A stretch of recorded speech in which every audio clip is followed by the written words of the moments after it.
Salut, moi c'est Harry. Arithmétique et aussi curieux que cela puisse paraître, eh bien en calcul je suis nul. Si bien qu'en mathématiques j'ai toujours préféré mes pneumatiques. Sauf que lorsque j'ai entendu que chez Citroën ils proposaient 50% sur le deuxième pneu, plus la pose à 1 € seulement, je me suis écrié « Enfin une addition pas du tout gonflante !» Si bien que je me suis remis à aimer les maths tout autant que l'asphalte. Bref, merci plus merci Citroën. Les services Citroën vous simplifient la vie.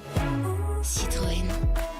Offre non cumulable réservée aux particuliers, valable du 17 au 24 mars 2018 dans le réseau Citroën participant. Conditions sur citroën.fr. Vous écoutez RTL. Maison, jardin, cuisine, brocante. Avec Bernard Poirette sur RTL. 9h39. Maison, jardin, cuisine, brocante ce dimanche matin dans cet ordre-là. Églantine, Thierry, Laetitia et Sébastien, mes amis, bonjour. Eh bien, bonjour Bernard. Bonjour à tous. Églantine émeillée au travail. Très bien, ok. Mais je préfère être bien installé sur un bon bureau, par exemple. Alors, je vous propose un chinéen. Vous en avez chiné un merveilleux. Mais un merveilleux. historique. J'y reviens un peu. Je vous propose un bureau de style industriel. Alors, j'ai pas choisi ce style au hasard. De plus en plus, on constate que le style industriel est en train de perdre du terrain. Ah bon Tous les brocanteurs le disent, ça commence à être bien moins demandé. Donc, Tant comme mieux. la demande faiblit, Il moi, faut je dis, foncer. c'est faut moins c'est foncer. cher. le bon moment moins pour cher. s'offrir de belles pièces. Mais à c'est ne la dites pas à mode, tout le c'est monde passé. qu'on puisse en Je profiter. devrais pas. Mais les prix sont de nouveau raisonnables. Je trouve qu'il était temps quand même, parce que ça avait pris des proportions assez élevées. Alors même si j'ai déjà abordé le sujet par le passé, il fallait en reparler. Et puis il faut reconnaître que ces bureaux industriels offrent bien des avantages reconnus aujourd'hui. Moi je trouve que ça pourrait être le bureau idéal et nos médecins sont plutôt d'accord. Et pourquoi il dit ça Vous savez qu'aujourd'hui, de nombreux posturologues préconisent de bouger régulièrement dans la journée, d'alterner le travail assis et le travail debout. Oui. Et c'est exactement ce que permettent certains de ces bureaux, surtout les bureaux d'architectes. Je vous en reparle tout à l'heure.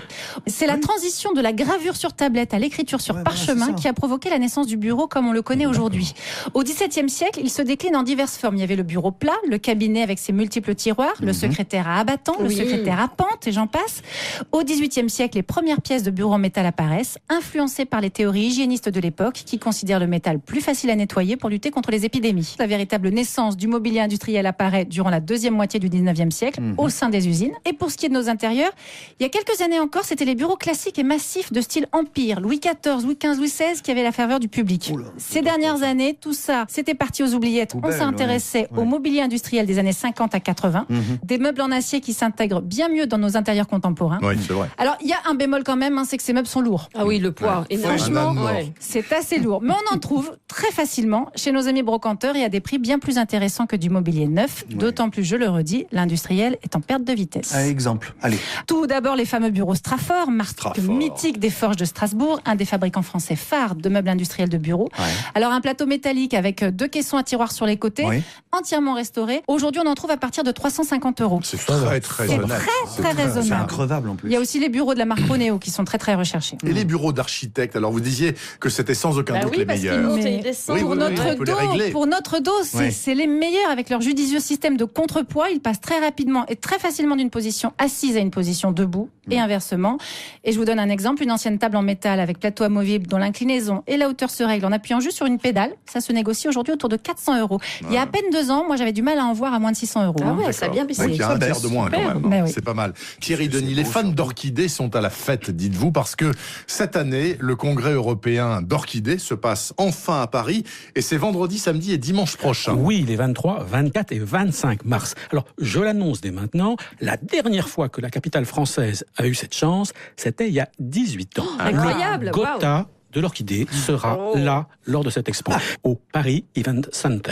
Et c'est vraiment différent des expositions habituelles. Il y a que des orchidées. Le jour et la nuit. Parce que Pourquoi il y a des producteurs d'orchidées du monde entier. Ils vont présenter les espèces botaniques les plus rares et les toutes dernières créations. Vous pourrez les acheter avec les meilleurs conseils de culture, des fleurs qui planent à 1000 coudées au-dessus de celles que vous avez pu voir. Ah, elles Ah, sont elles bien sont les belles, couleurs, elles hein. sont Ah, dis donc, belles. c'est Elles sont extraordinaires. Moi, j'ai une spécialité, c'est que je fais toujours mourir les orchidées. Ouais, moi aussi. J'ai jamais réussi à en sera garder une. justement l'occasion d'apprendre à les réussir. Vous avez un vrai talent, Laetitia. Ah oui, c'est vrai. Mais c'est quoi, Thierry, votre truc? C'est un congrès scientifique, C'est en fait. une expo-vente et un vrai congrès scientifique, Ouais. avec des conférences, des séminaires qui répondront tant aux attentes du producteur, de l'étudiant botanique et du collectionneur. D'accord. Une occasion pour les chercheurs du monde entier de se rencontrer. Nous sommes donc au cœur des enjeux de la biodiversité. Oh là, c'est pas trop sérieux, là, votre expo? Voilà, rassurez-vous, parce que c'est aussi fait pour le grand public. Il y aura une ribambelle d'animation, confection de bouquets, atelier grand public, justement c'est pour vous Laetitia,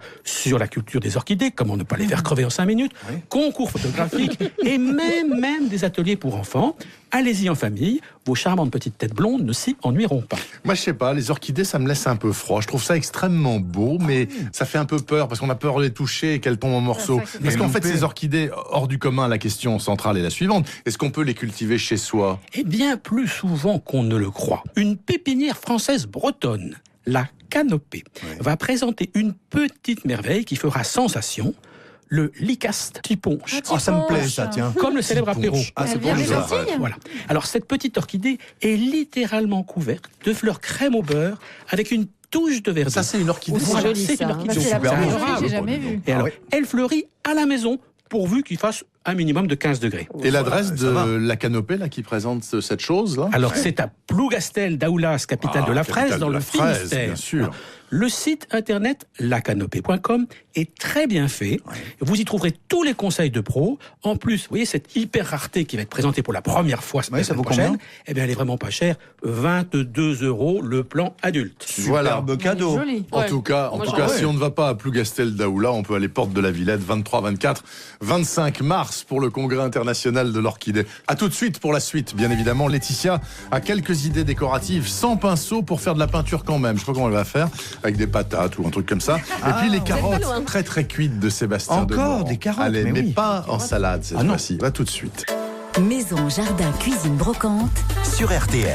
Il est 9h48. Suite et fin de Maison, Jardin, Cuisine, Brocante. Laetitia Nellet, qu'est-ce que c'est que vos idées décoratives sans pinceau pour peindre les portes d'un meuble? Il faut un pinceau. Bon. Bah, pas forcément, vous allez voir. Que ce soit un meuble qui dort au fond du garage parce que pas très beau, ou une commode qui est dans une chambre mais pas au mieux de sa forme, je vous propose des méthodes décoratives pour que ce mobilier délaissé reprenne des couleurs. Donc peinture. Oui, donc Voilà. peinture. Alors pour la couleur, je vous laisse vous débrouiller. En revanche, pour les effets, je vais vous donner un coup de main et on va commencer par la peinture à l'éponge. L'éponge de notre cuisine, par exemple? Alors c'est mieux de prendre quand même une éponge végétale hein, parce que les éponges synthétiques, elles sont moins souples et elles peuvent laisser des traces. Et on fait une première couche de peinture au petit rouleau qu'on laisse ensuite sécher. La deuxième couche, on va pas du tout utiliser le rouleau, on va l'appliquer à l'éponge. Vous mettez de la peinture sur une petite assiette en carton. Vous humidifiez votre éponge et vous venez la trempoter comme ça dans la peinture. Alors attention, faut pas trop en mettre. Pas trop d'eau et pas trop de peinture. Voilà, vous tamponnez bien l'éponge sur le bord de l'assiette avant de l'appliquer au mur pour enlever le surplus. Et puis vous faites des mouvements circulaires. Moins vous serez régulier et plus l'effet sera appuyé. Ça donne un effet avec de la profondeur. C'est vachement beau. Ouais, Oui, ça, c'est très beau. joli. Et puis alors, ce qui est pas mal, c'est de faire une couleur forte en dessous et une couleur plus claire Ah oui, au-dessus. Bien sûr. c'est ça qui Ah oui, Voilà. on n'est pas obligé de faire Au deux contraire. fois deux couches de Non, même c'est- peinture. Alors, on On peut peut faire ce la qu'on même veut. peinture, mais ça peut être sympa d'être dans un camailleux aussi. Vous avez une autre technique? Je vous propose un effet strié. Ça, j'aime bien ça. Alors là, en plus du rouleau, il Avec vous un faudra, peigne. par exemple, les peignes à poux, tiens. Parfait. Le recyclage du peigne à poux. Recyclage de tous ces Mais oui, peignes parce des boîtes qu'il à est- poux. moi aussi j'en ai plein, c'est pour ça que c'est celui-là que j'utilise, parce qu'en Oui. fait ils sont fournis gratos dans les boîtes de shampoing anti-poux. Donc la méthode là est très facile, c'est pareil, vous passez votre première couche, vous laissez sécher, puis la deuxième couche de peinture, vous y allez aussi au rouleau, hein, d'accord? Ouais. Et là surtout, vous n'attendez pas que ça sèche, Ah, vous c'est ça. dégainez votre peigne Encore et humide. allez-y. À ce Ouais. moment-là, qu'est-ce que je fais? Je racle la peinture. Oui, alors racler, le mot est peut-être fort, mais c'est presque ça. En fait, ce sont les dents du peigne qui vont laisser des marques dans la peinture fraîche. Vous formez des traits fins et parallèles. des zigzags, ou des lignes droites ondulées, ce que vous Ils sont voulez. créatifs. Comme les trucs maoris, vous savez, en C'est Nouvelle-Zélande. selon votre C'est inspiration, très joli. voilà. Une petite technique quand même, il faut toujours partir d'en haut pour aller en bas. Et quand vous arrivez en bas, vous retirez l'excès de peinture sur le peigne à chaque fois. il faut aller Ça, très c'est vite, important. j'imagine. Oui, pour que ce soit réussi, il faut que le geste soit rapide et surtout pas hésitant. Hein. D'accord. On laisse sécher 24 heures et si c'est sur les portes d'un placard, comme ça, moi je vous conseille d'appliquer 2 couches de vernis protecteur. Oui. Et là aussi, on peut faire 2 couleurs, couleur forte dessous et couleur plus claire dessus. C'est Encore bien. une autre méthode, allez. Encore Ça me plaît, votre truc.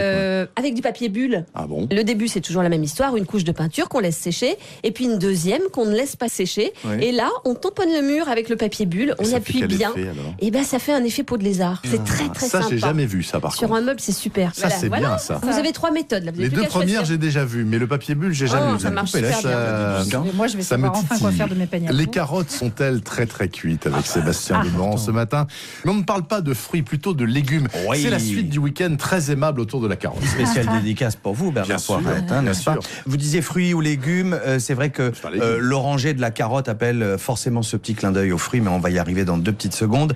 Vous savez, comme on est encore dans cette espèce de phase de transition un peu bizarre entre l'hiver et le printemps, j'ai eu envie, grâce à Thierry, entre autres, de vous reparler de cette bonne vieille racine de base qu'est la carotte, mais on va dire en l'allégeant un petit peu pour lui amener quelque chose, on va dire, d'un peu espiègle, d'un peu rigolo, histoire de sortir tout doucement de cette espèce de morosité glacée qu'on a connue cet hiver. Pour rappeler l'hiver et son blanc manteau de neige, vous auriez pu prendre des carottes blanches. Alors Thierry, vous nous avez dit, Celle ça des se trouve pas, glantines. ça se trouve pas à tous les coins de rue. Et puis comme on est dans l'orange, dans la carotte orange, on va faire dans la carotte de base. Cela dit, tiens, nuançons un tout petit peu. Oui. Les carottes oranges, je sais pas si vous le savez. Alors Thierry, je sais que vous les adorez pas forcément en termes de goût. Il y a un label pour les Pour la carottes. carotte. Un seul label. Les carottes des sables de Créance. C'est celle que j'avais vue au Mont-Saint-Michel. Voilà, là, Carottes des sables, cultivées moi, dans la j'adore. Manche. Absolument. Vous aimez bien Mais ça, c'est vous? celle que moi j'achète au marché, elle a vendu pleine de sable. Absolument, j'adore. elles poussent dans un sable qui est enrichi Elles sont en vraiment algues, bonnes. entre terre et mer. Elles sont bourrées d'oligo-éléments, c'est délicieux. Alors, bon, vous les rincez évidemment, vous les brossez délicatement, mais faites en sorte de pas trop les éplucher mince, quand moi, je même. les épluche. Mais non, Ça, je vais vous dire pourquoi, parce que c'est entre la peau et la chair, Laetitia, que se niche le goût et aussi, c'est non négligeable, les vitamines. Les Bon, produits si vous n'avez pas des carottes de Créance, vous allez chez Monsieur le Maraîcher, vous prenez des vraies bonnes carottes, toutes simples, toutes basiques. Mais qu'est-ce qu'on ok va faire Bon, là, j'ai le stylo en main. Alors, il on faut attaque attaquer, et on y fait va. tout simple. Velouté de carottes, mais encore une fois légèrement twistées. Carottes grossièrement taillées en gros tronçons. 600-700 grammes de carottes pour 4 personnes. Un petit oignon jaune ou blanc. Un petit pouce de gingembre frais. Pelé, ça va sans dire, et coupé rapidement. Et tout ça, vous faites revenir dans la cocotte à l'huile d'olive. Alors, moi, je vous suggère de marquer un tout petit peu la cuisson, donc d'aller sur un feu vif. Et puis là, on ressort le jus de l'orange pour déglacer et qui va vous permettre comme ça de gratter les sucs de cuisson.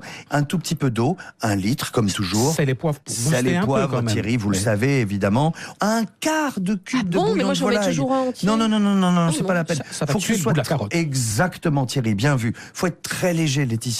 35-40 minutes, les carottes sont cuites évidemment. Vous retirez votre bouillon de cuisson comme toujours un tout petit peu et vous allez mixer au mixeur plongeant. Et si vous considérez que votre velouté est trop épais, vous allez le détendre avec le bouillon de cuisson. Et là, c'est quasiment prêt. Est-ce que j'ai le droit d'ajouter un peu de crème?